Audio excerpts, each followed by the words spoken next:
The conditions and circumstances you're in are helping you see you. We've all got a subconscious conditioning. We express our subconscious conditioning by our action and by our vibe.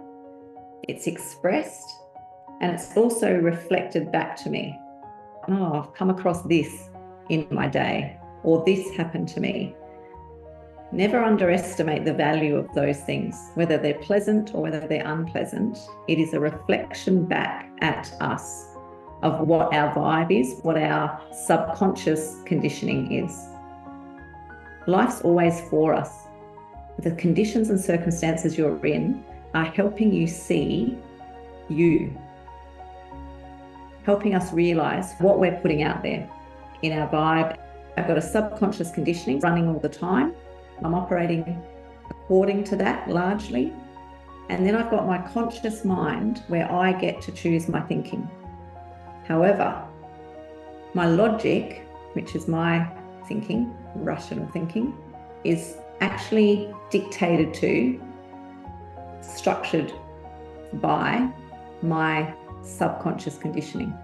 Now, if you've been doing this work not for very long even, you'll notice that you're starting to look at things differently in a way that you think, oh, only months ago I wouldn't have looked at that the same way. Now my logic is starting to change because you're starting to change your subconscious conditioning, what you hold to be true, things that you believe. So my conscious and my subconscious, if they agree with each other, we're actually in a really powerful position. But a lot of the time, we think we want to do something, but we don't do it. Our subconscious conditioning is not in line with what we say we want. We want our consciousness, our conscious awareness to line up with our subconscious conditioning. And when that is the case, you'll feel like it's easy. Our subconscious conditioning shapes our perception. And my imagination is influenced by my conditioning as well. When we're looking at outcomes that we want to express, we've been conditioned very heavily to look around us at the conditions and circumstances and weigh them up and say, is this possible? Is this goal possible given this? That's how we're conditioned. I know what I want to improve, and I'm very tempted to look at the conditions and circumstances and let them control my thinking. But we must use our imagination to imagine the outcome that we want. And that sounds the most bizarre thing, especially in the logic that we used to think with. The current life you're living is an expression of an image held in your subconscious mind. And it's planted, that image is planted, and it feels like it's true. When you wake up in the morning and you're a bit drowsy, lay there in bed, and instead of letting our mind run to all the things we don't want, use that time. You're relaxed, your conscious is not yet up and at it. Just start thinking almost in a dream state of the outcome that you are looking to express. Visualize that. Really get a handle on, yes, this life energy is flowing to and through me all the time. I shape it with my imagination and I see myself living that way. You know, it might be you want more clients, you want more money, you want a relationship, you want better health, and you feel like, oh, you know, I'm trying so hard and I'm not seeing it.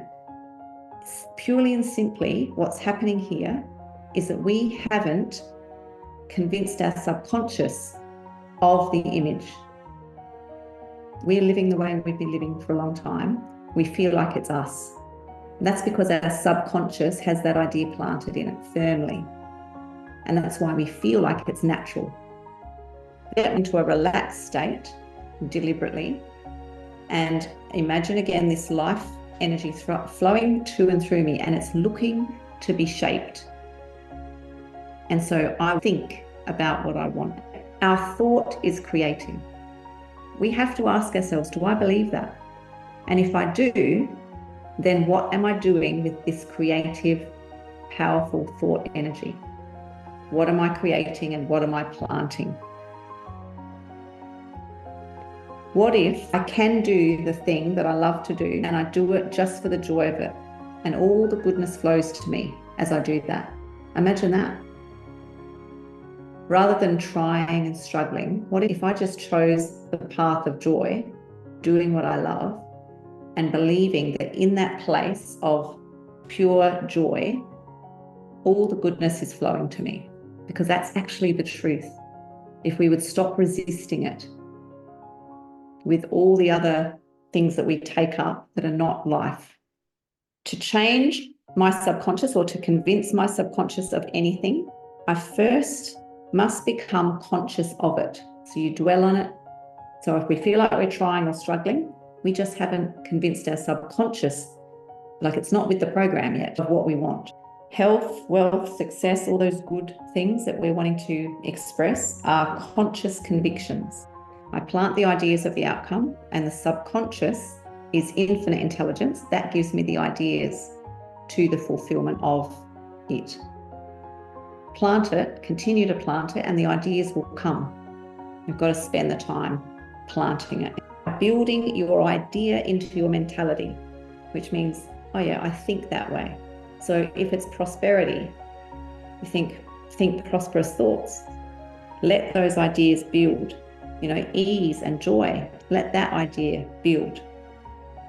Health, let that idea build. Increase that idea in your mentality. And then your consciousness of being it will increase. Okay? Build those ideas. Subconscious never rests, never sleeps, is always out picturing your most habitual thought pattern. So whatever we put in there, it'll accept.